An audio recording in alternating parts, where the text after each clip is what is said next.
Okay mga papi, done installation po tayo dito sa Honda Click version 3. Nag-avail po si sir ng ating 3,500 pesos na promo package. Ito po yung mga kinabit natin sa kanya.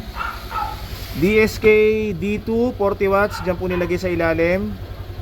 Okay, yan po. Ang ilaw nito, low beam po ay white, high beam yellow. Ito yung ginamit nating switch para sa DSK D2 Domino 3-way switch. So dito nakapwesto. Tapos naglagay tayo ng stainless passing switch para sa passing lights. Pag naka-off po ang MDL, pwede siya mag-passing. Tsaka pag naka-low beam po. Okay. Sa busina, ang kinabit natin kay Sir, PIAA dual horn setup. So ito po yung ating stock horn selector switch. Halo switch, nandyan po. Bali pag naka-off yan, pag bumusina si Sir, stock. Pag mag-activate yung rapid, long press nyo lang po.